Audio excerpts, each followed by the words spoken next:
situasi terkini di Aceh Tenggara aman-aman saja. Terima kasih. Assalamualaikum warahmatullahi wabarakatuh. Waalaikumsalam. Bapak Kapolri, Bapak Kapolres, Pak Juri dan yang sebagai saya hormati sahabat. Sebelumnya saya mohon maaf karena keterlambatan. Saya kira jadwal tadi malam. Rupanya ada acara juga di Pesantren Remah yang mereka butuh juga sosialisasi tentang COVID-19 ini. Jadi artinya kami dari pihak rumah sakit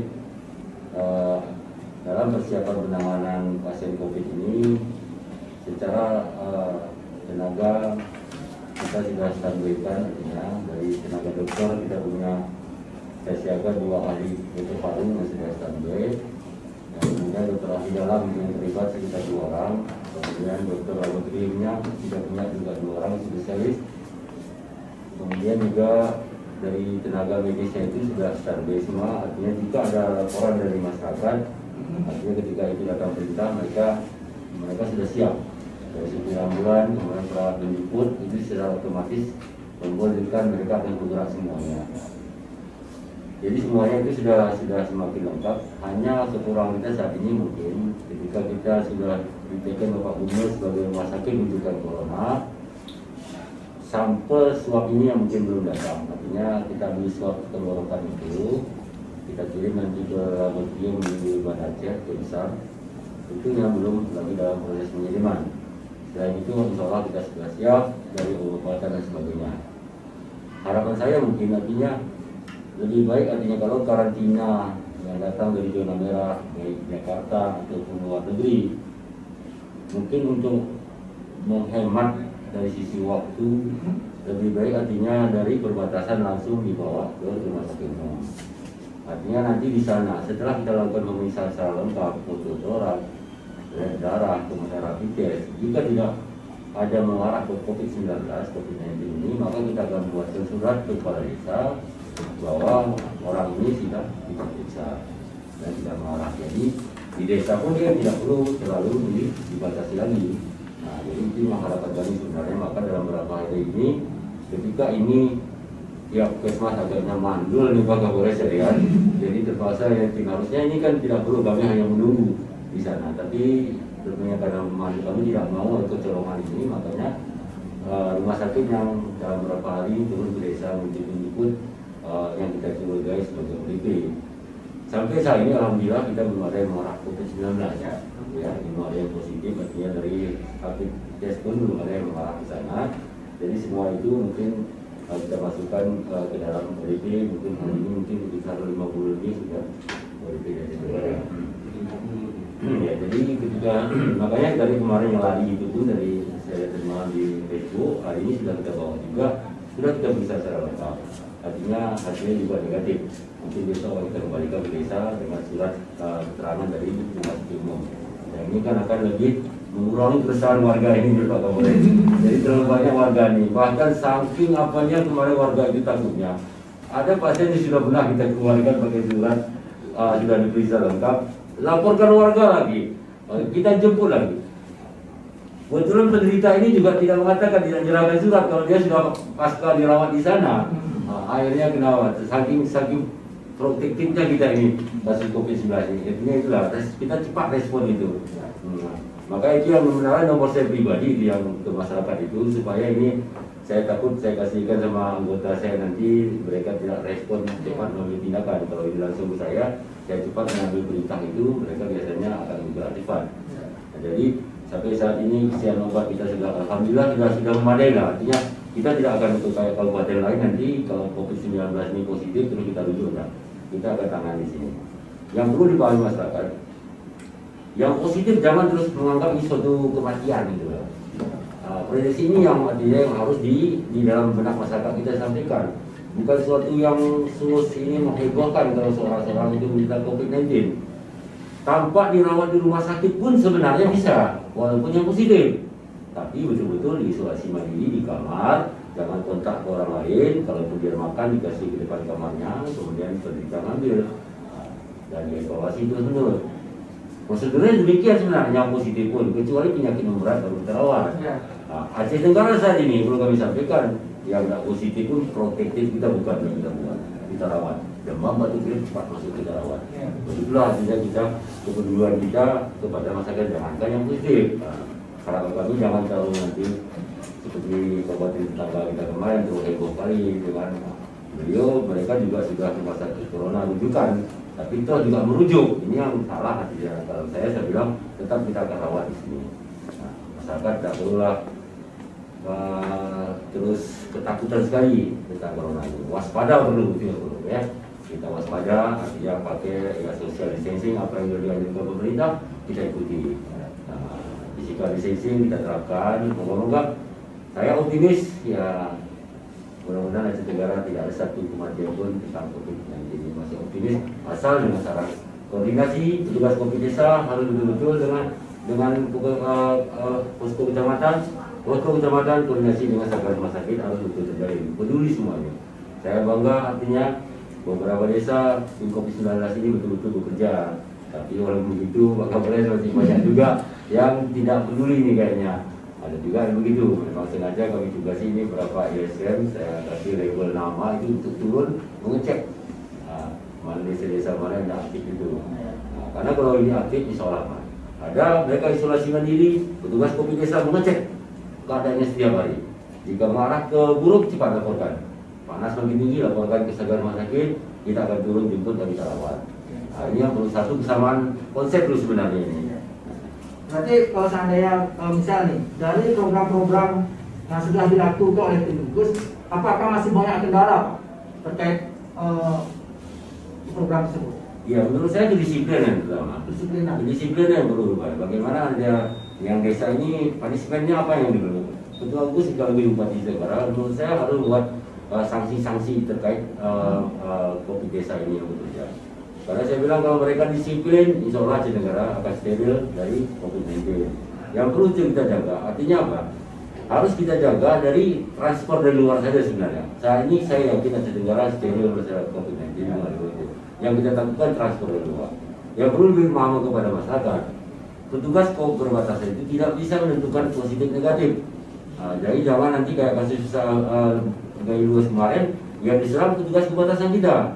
Tapi waktu itu Pak Kapolres telepon saya, bagaimana kalau kita rapid test mau petugas? Saya setuju, karena terpaparnya pasien itu di sana di perbatasan. Nah, makanya kita lanjut kemarin kita periksa semua petugas perbatasan dan alhamdulillah tidak ada yang mengarah ke sana.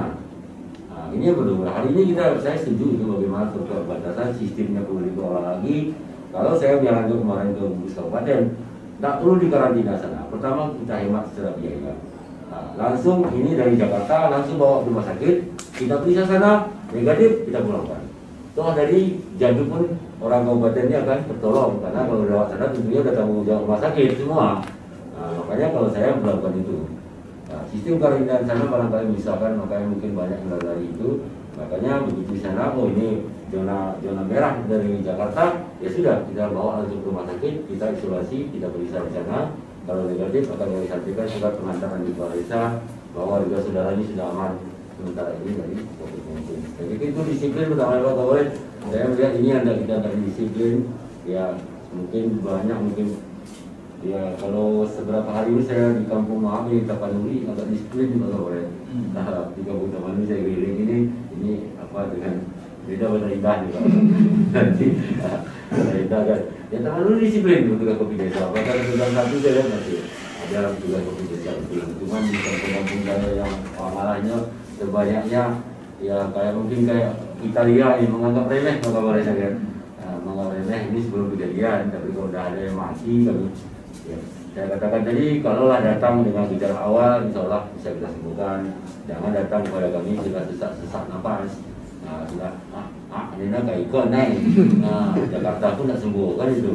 Jangan juga rumah sakit Haji Saudin. Makanya peran COVID desa ini mengawasi warganya masing-masing. Nah, kalau bicara awal, insya Allah kita akan berusaha untuk menyembuhkan pasien tersebut. Demikian. Antara gugus depan Aceh Tenggara dengan desa itu sudah cukup bagus saya perhatikan. Tinggal memperhalus lagi. Contohnya seperti yang dikatakan dokter tadi, memang kalau ada warga kita yang terpantau ingin pulang itu langsung kita laporkan. Jadi dari perbatasan itu langsung diarahkan ke rumah sakit Haji Saudin Kota Cani.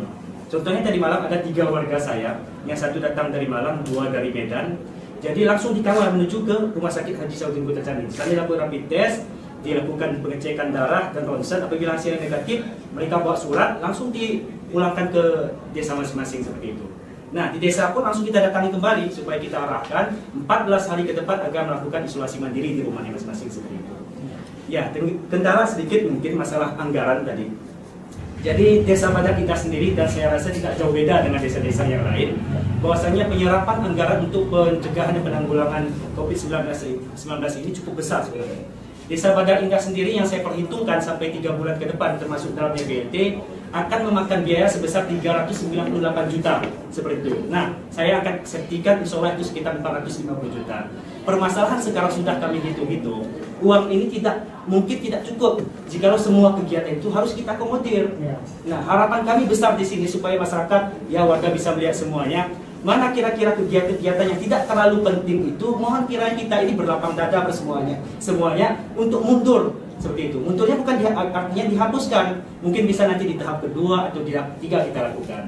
Karena memang kita akui presiden itu punya visi dan misi, punya janji politik, gubernur seperti itu, bapak bupati seperti itu, desa juga seperti itu. Karena kami ini juga dipilih oleh masyarakat. Nah, kami sudah melakukan musrembang desa. Di sana ada usul-usul masyarakat yang harus kami laksanakan juga seperti itu. Mungkin sedikit keluhannya seperti itu.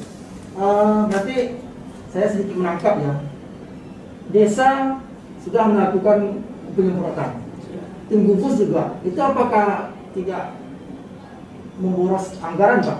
Karena kan ini double. Nah, jadi ketika hari ini tim desa terjun untuk turun ke lapangan melakukan penyemprotan, tim gugus Aceh Kabupaten Aceh Tenggara juga melakukan. Ini saya pikir perlu evaluasi seperti itu. Gimana tanggapan dan dokter? Jadi menurut saya kan beda area yang menjawab ini. Jadi desa punya tanggung jawab desa masing-masing. Sementara gugus kabupaten mereka hanya berperan di perbatasan dengan itu, kemudian di area-area publik. Jadi seperti pasar, kemudian terminal, ini kan menjadi tanggung jawab gugus kabupaten. Karena kita belum melakukan satu latihan PSBB, jadi kita tidak boleh melockdown, artinya menutup pasar dan sebagainya. Yang kita lakukan adalah pencegahan. Karena ini sirkulasi masyarakat tiap hari berubah, makanya sekarang artinya pajak masih dilakukan tiap hari dalam mengawal pengunjung-pengunjung yang masuk. Jadi beda area, artinya kalau desa mungkin karena mobilitas masyarakatnya yang keluar masuk tidak terlalu banyak, bisa kali mereka mendesinfektan rumah warganya cukup 2 kali dalam seminggu. Tapi kalau untuk area publik ini karena lalu lintas terlalu banyak sekali sini yang keluar masuk, maka mau tidak mau harus tiap hari kita berlakukan itu mungkin areanya. Iya Pak. Ada tanggapan dari material lain? Sedikit aja. Apakah untuk yang pendatang ini yang cara kita rapid test itu hanya pendatang dari zona merah? Seperti yang Bapak katakan tadi hanya dari Pulau Jawa atau Jakarta. Kan? Sementara penduduk di sini banyak dari Pekanbaru, Medan, atau Banda Aceh atau sekitarnya itu Sumatera. Gimana Pak? Jadi klasifikasinya mungkin. Jadi makanya kalau saya setuju aja kemarin kita punya yang masuk itu, tapi tidak ikuti secara anggaran. Semua masuk bisa rapid test dari sana.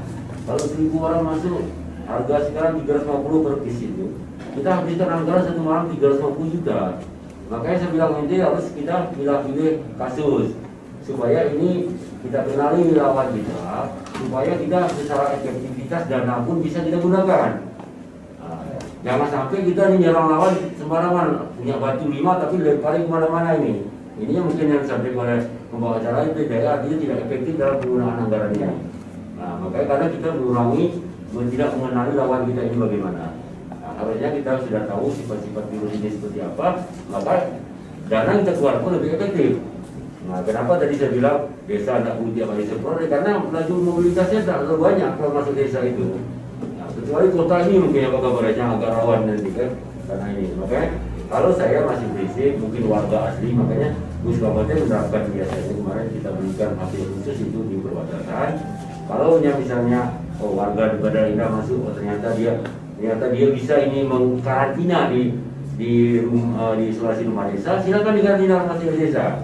Yang kita jemput itu jika ini dari zona merah sekali dan warga masyarakatnya resah dan kepala desa pun tidak bisa mengamankan kebijakan ini.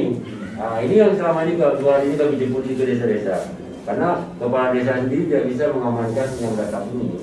Kalau ini mau tidak mau kami bawa.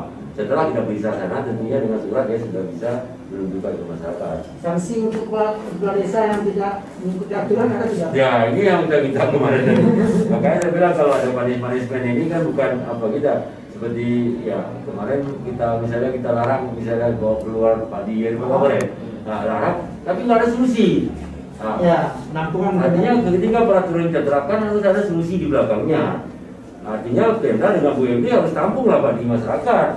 Nah, kan begitu harus jadi solusi, boleh kita larang tapi ada satu solusi. Di sini artinya kita minta kepada Gugus ini kita Gugus sebagai bupati, ya tentunya ketika larangan ini dimunculkan apa solusinya? Nah, supaya ini bisa ada tentram kata orang Jawa, ya. Jadi itu yang kita ingin. Nah, saya lihat di sini yang tidak ada. Akhirnya sekarang peraturan itu ya cabut lagi, sudah bisa kayak sama kemarin.